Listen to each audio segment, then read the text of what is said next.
Your dictation will start in 3 seconds. 3, 2, 1. I deem it a privilege and an honor to meet you, the students and teachers of the Tribhuvan University, and to spend a few happy moments in your midst.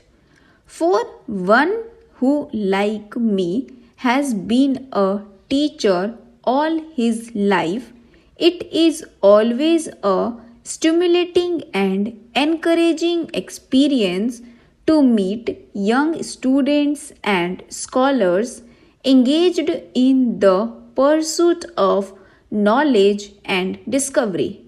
This is all the more so on this occasion because of the strong ties of common traditions and shared values which have united Nepal and India throughout the centuries. A university is a powerful instrument not only for all sided development of one's nation but for the progress of mankind as a whole. A university, said Pandit Jawaharlal Nehru, stands for humanism, for tolerance, for reason, for the adventure of ideas, and for the search of truth. It stands for the onward march of the human race towards even higher objectives. If the universities discharge their duties adequately, then it is well for the nation and the people. This university, named after the great father of the Nepalese nation, is developing in a manner worthy of all the universalism, modernism, and spirit of freedom and equality that he stood for. It has made a valuable contribution to the development of modern Nepal, and I have no doubt that it will make an even more significant contribution to the social, cultural, and economic development of our country in the days ahead and help it to assume its rightful place in the Committee of Nations.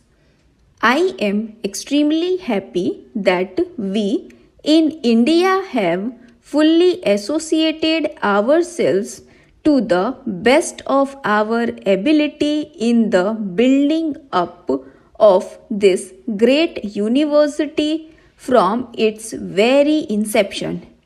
We feel proud of his collaboration, which has been of considerable benefit to ourselves.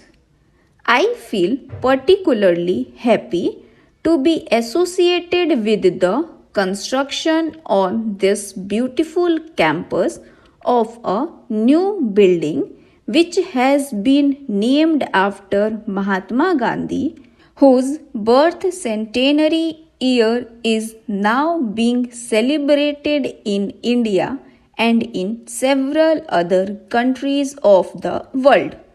Among other things, this building will provide a hall for discussion and discourses on religious and cultural subjects with special reference to the contribution made by Gandhiji in these fields. The people of India and Nepal, as well as of other countries, feel very close to Gandhiji for his principal teachings which have an eternal value. The developing countries of Asia, including Nepal and India, are now facing tremendous challenge in the field of development. They have to modernize their traditional social systems, maintaining what is good in the old and imbibing what is good in the new, harmonizing continuity with charge. They have to develop agriculture and industry very rapidly and to secure quick economic growth which will ensure at least a minimum living standard to every citizen. They have also to strive to reduce the wide gap between their level of development and that of the industrially advanced countries. These challenges facing the Asian countries are really challenges for you, the rising generation, and it is on you vision, wisdom, competence, and dedicated hard work that their solutions will largely depend. In this great national task, the major effort will have to come from the people themselves. But their efforts could be considerably strengthened in two ways. The first is assistance from developed countries who owe a duty to themselves as well as to the less privileged nations of the world to reduce the widening gap in the standards of living in the advanced and backward countries. And the second is equally important collaboration between the developing nations themselves who have so much to give as well as to receive in the sharing of experiences and implementing cooperative projects of mutual benefit.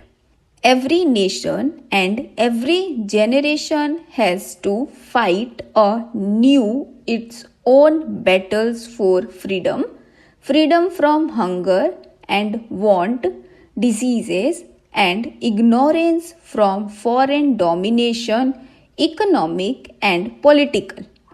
The people of my generation in India had to devote their energies mainly to win the battle for political freedom.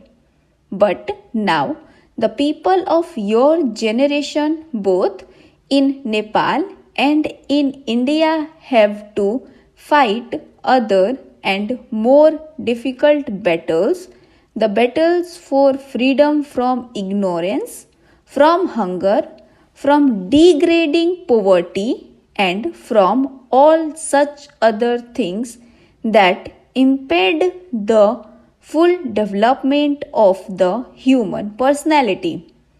I am very happy to find that the people of Nepal have accepted this challenge and that they also consider it an opportunity which should be met with strength, dignity, discipline, and fortitude. I congratulate you on launching yourself upon this noble task and wish you every success in your program of building up a modern Nepal which still accept the best that the new world has to offer while still preserving all that is precious, noble, and glorious in the rich heritage of this land. Now it shall be the constant endeavor of the people and the government of my country to be of all such assistance to you as we are capable of.